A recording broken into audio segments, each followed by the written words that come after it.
siang anak-anak. Siang Bu. Ya, hari ini kita akan belajar tentang bumi sebagai ruang kehidupan.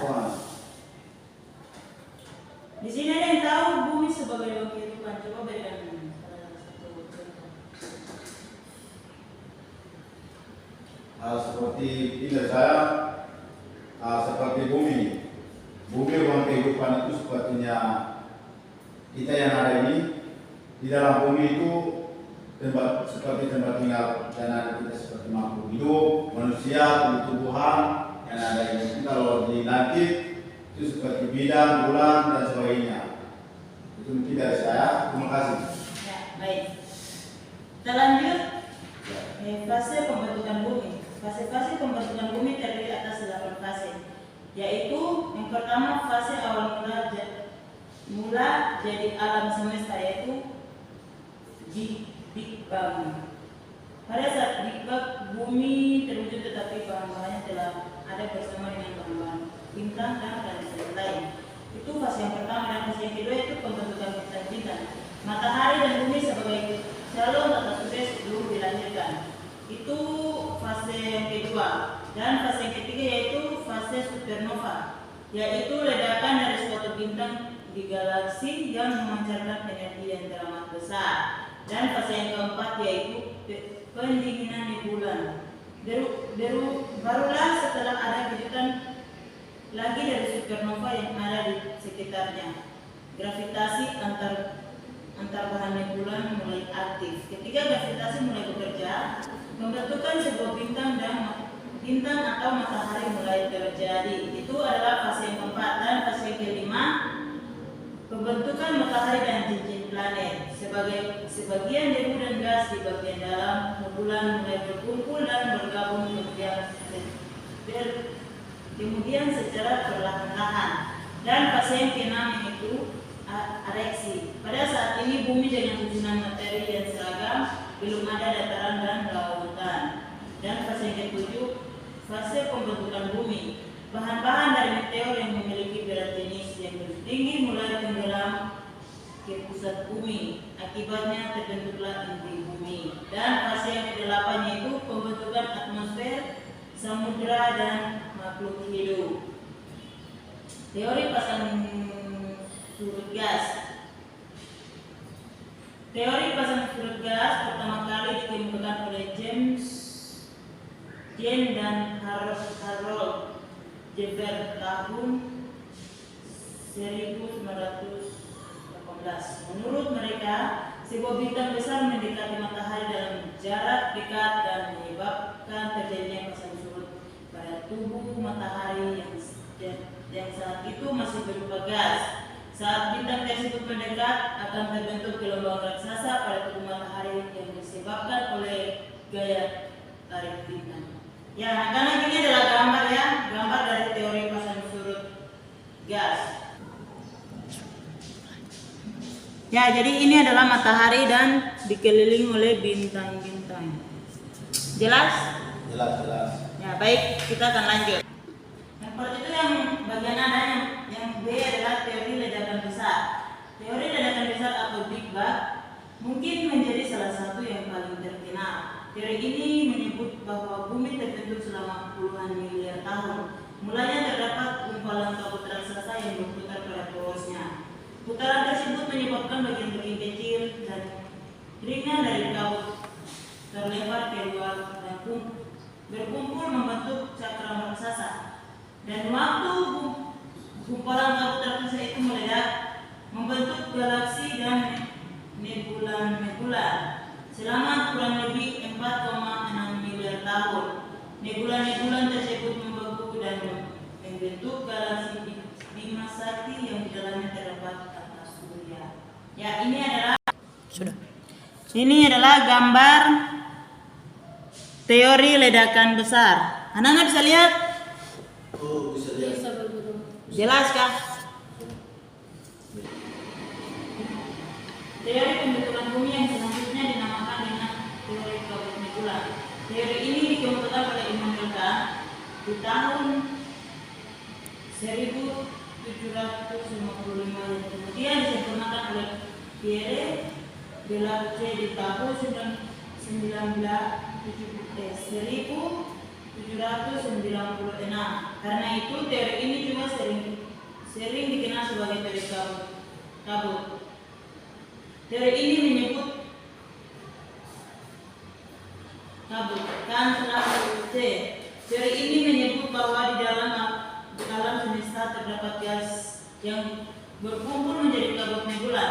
Gaya tarik menarik antar gas membentuk kumpulan kabut yang sangat besar dan berputar semakin cepat. Proses perputaran ini mengakibatkan materi kabut di bagian khatulistiwa terlempar dan berpisah, kemudian memadat karena pendinginan. Ya, kita lanjut. Yang D, teori planetasimal. Di awal abad ke-20, seorang ahli astronomi Amerika, Forrest Moulton, beserta ahli geologi Thomas T. Chamberlain mengemukakan teori planetesimal. Teori ini menyebut bahwa matahari tersusun dari gas yang bermassa besar. Pada satu titik, bintang lain yang berukuran hampir sama melintas dekat dengan matahari, sehingga hampir menjadi tabrakan.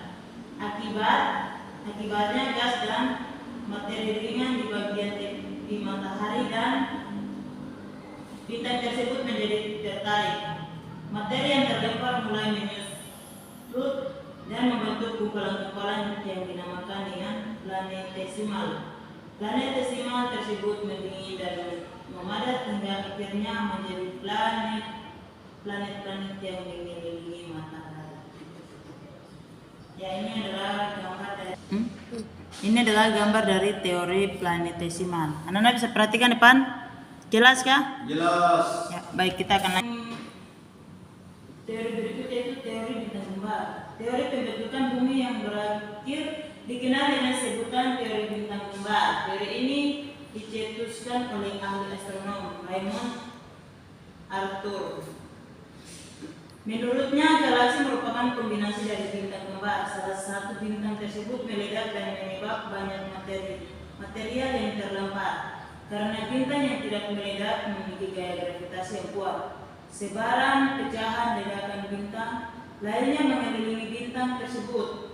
Bintang yang tidak meledak kemudian dikenal dengan matahari, sementara pemecahan-pemecahannya adalah planet yang mengelilinginya.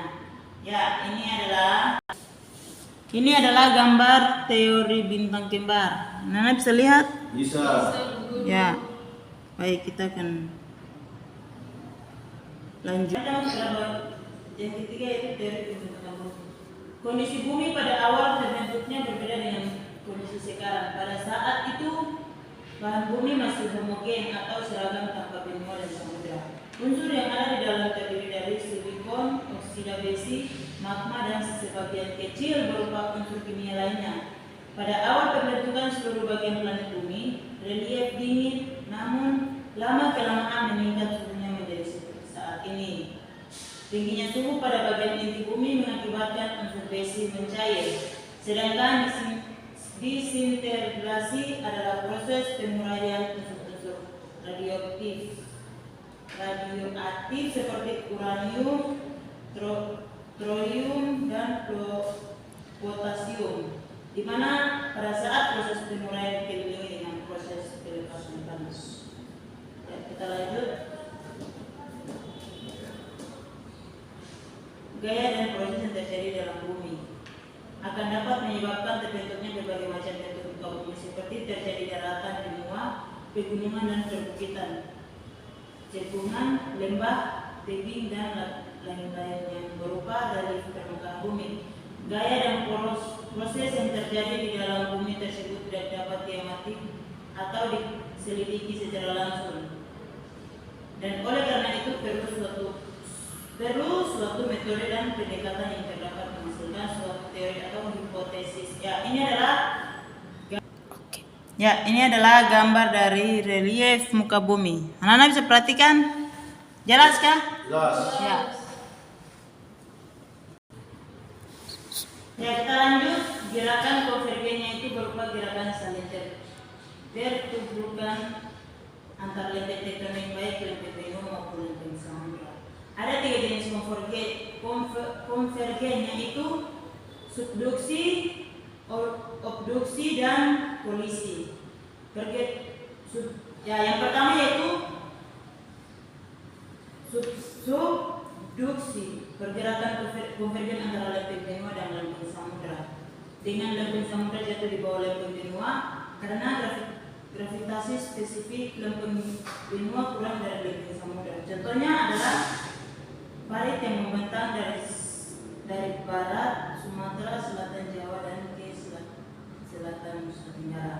Itu adalah contoh dari konvergen yaitu subduksi, dan yang berikut yaitu obduksi. Pergerakan konvergen di antara kirab benua dan kirab samudra. Tempat kirab benua tenggelam atau menunjang di bawah kirab samudra. Penunjaman ini terjadi yakni karena adanya perubahan dari batas lempeng divergen kemudian menjadi konvergen, menimbulkan terjadi kirab benua berbenturan dengan kirab samudra. Dan yang ketiga yaitu kolisi, gerakan konvergen antara lempeng benua dan lempeng benua. Kedua pelat memiliki massa jenis yang tidak berbeda untuk membentuk pegunungan yang tinggi seperti pegunungan Himalaya. Gerak divergen yaitu gerak lempeng di mana lempeng bergerak saling menjauh dengan gaya yang berbeda. Pada gerakan ini adalah gaya tarik. Perbedaan ini menyebabkan magma naik dari pusat bumi membentuk dasar laut dan atau kirab samudra. Kita lanjut sesar mendata, yaitu gerakan berlawanan arah yang menyebabkan terjadinya pergeseran antara lempeng tektonik sesar San Andreas yang berdentang sepanjang 1,200 km merupakan salah satu relief yang terbentuk akibat adanya proses transform ini.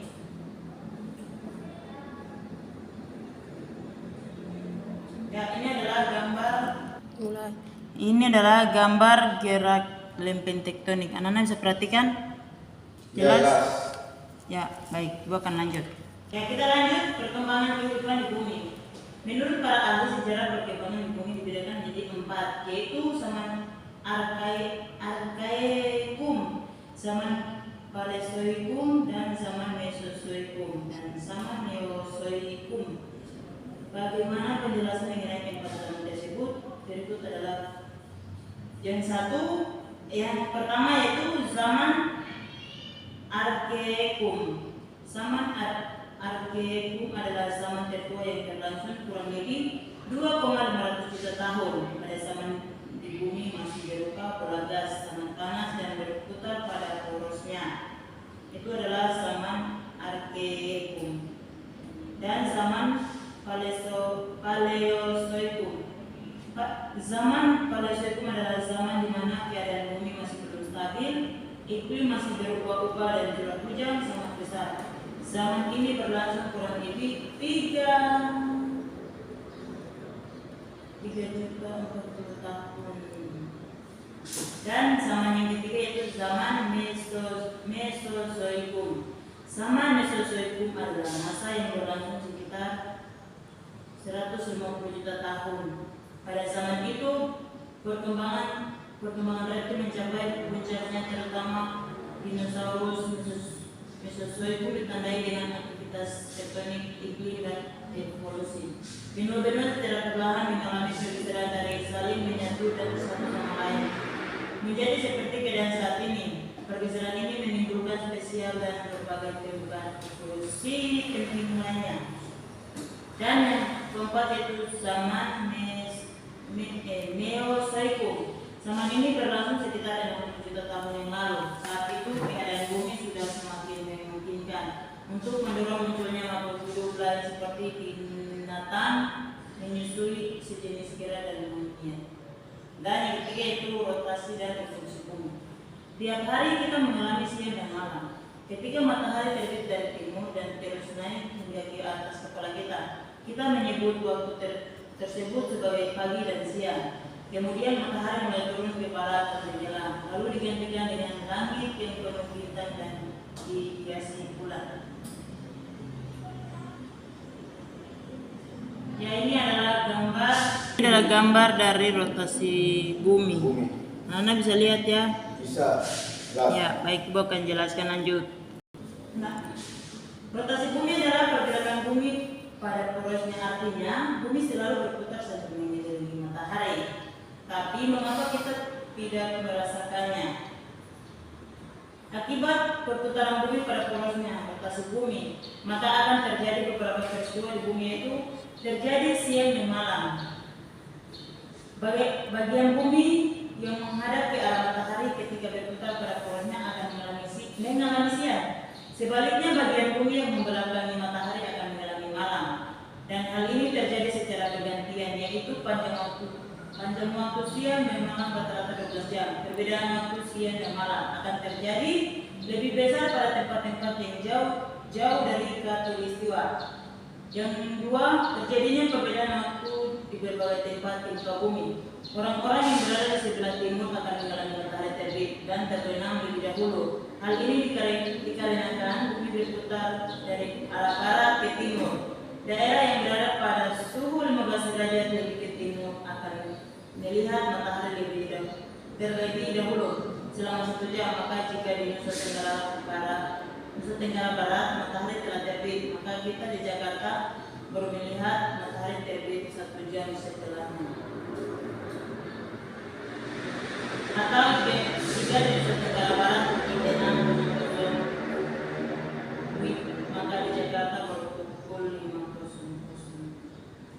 Gerakan semu harian bintang. Akibat rotasi bumi, maka kita yang ada di bumi melihat seolah-olah matahari yang bergerak, berputar dari timur ke barat mengelilingi bumi.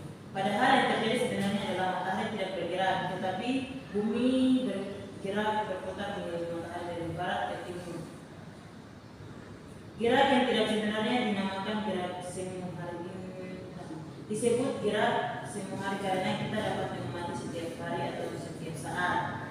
Dan berikut perbedaan kecepatan gravitasi di permukaan bumi. Dampak selanjutnya dari rotasi bumi adalah perbedaan dalam percepatan gravitasi bumi.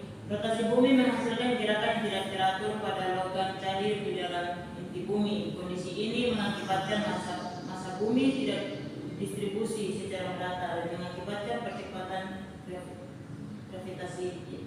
Gravitasi berbeda nilainya di berbagai tempat di belahan bumi. Hal ini kemudian juga berdampak pada bentuk bumi yang tidak menjadi bulat sempurna, tetapi mengembang di tengah dan mengempat di kutub. Perubahan arah angin. Perubahan arah angin juga merupakan dampak dari rotasi bumi.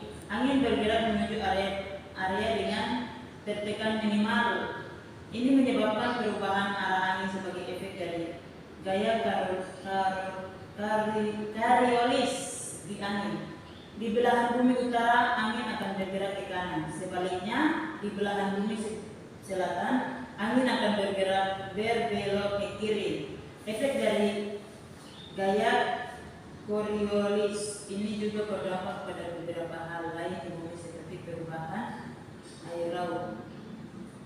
Ya, itu adalah penjelasan dari rotasi bumi.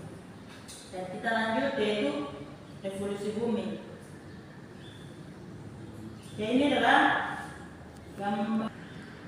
adalah gambar dari revolusi bumi. Ya, baik, Ibu akan jelaskannya. Revolusi bumi adalah peredaran bumi mengelilingi matahari. Revolusi bumi memerlukan waktu 3.605,25 hari atau 1 tahun. Arah revolusi bumi berlawanan arah dengan perputaran jarum jam. Revolusi bumi adalah gerakan bumi pada orbitnya mengelilingi matahari. Bidang orbit bumi mengelilingi matahari disebut ekliptika. Gerakan revolusi bumi ini pun mengakibatkan beberapa peristiwa yang terdapat dirasakan oleh para penghuni planet ini. Akibat revolusi bumi, Akibat revolusi bumi adalah yaitu gerak semu tahunan matahari. Matahari yang terbit tiap pagi tidak selalu muncul di tempat yang sama, tetapi bergeser sedikit demi sedikit, mulai dari atas Katulistiwa sampai garis balik utara dan garis balik selatan. Pergeseran titik terbit matahari mengikuti gas edar matahari, yaitu mulai dari Katulistiwa ke garis balik utara, kemudian ke garis balik selatan, dan kembali lagi ke Katulistiwa. Pergeseran ini berlangsung selama 1 tahun.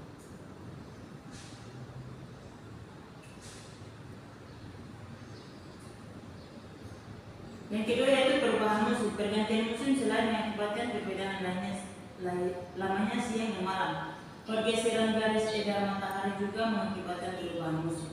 Di daerah tropis secara garis besar dapat dibedakan menjadi 2 musim, yaitu musim kemarau yang kering dan musim penghujan yang basah.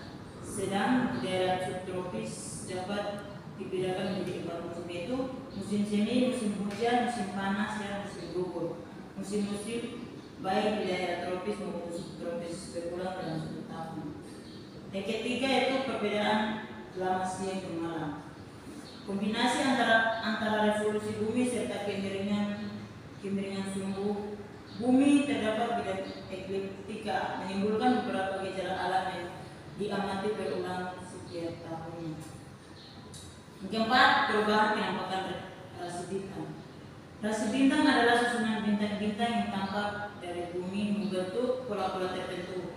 Bintang-bintang membentuk sebuah rasi sebenarnya tidak berada pada lokasi yang berdekatan karena letak bintang-bintang itu sangat jauh. Maka ketika diamati dari bumi seolah-olah tampak berdekatan. Rasi bintang yang dikenal antara lain Aquarius, Pisces, Gemini, Scorpio, Leo, dan lain-lain. Ketika bumi berada di sebelah timur matahari, kita hanya dapat melihat bintang-bintang yang berada di sebelah timur matahari. Ketika bumi berada di sebelah utara matahari, kita hanya dapat melihat bintang-bintang yang berada di sebelah utara matahari. Akibat adanya revolusi bumi, bintang-bintang nampak dari bumi selalu berubah. Yang kelima yaitu penentuan kalender Masehi. Akibat revolusi bumi lain adalah mempengaruhi penetapan kalender Masehi berdasarkan pembagian bujur, yaitu bujur barat dan bujur timur. Berdasarkan pembagian bujur, yaitu bujur barat dan bujur timur, maka batas pengalaman internasional ialah bujur 180 derajat. Akibatnya apabila di belahan timur bujur 180 derajat tanggal 14, maka di belahan barat bujur 180 derajat tanggal 13. Seolah-olah melompat 1 hari. Lama waktu dalam setahun adalah 365 hari. Untuk menampung kelebihan 1,4 hari pada tiap tahun, maka lamanya 1 tahun diperpanjang 1 hari menjadi 366 hari pada setiap 4 tahun. 1 hari tersebut ditambah pada bulan Februari.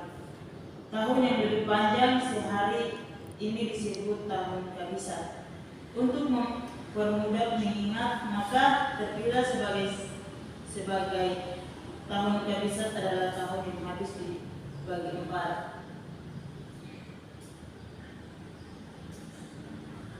Contohnya adalah 1948,2000 dan lain-lain. Sekian penjelasan dari Ibu. Anak-anak kalian tidak mengerti, bertanya atau jelas? Jelas. Jelas ya? Ya. Ya baik, sebelum Ibu mengakhiri, ada yang mau memberi kesimpulan.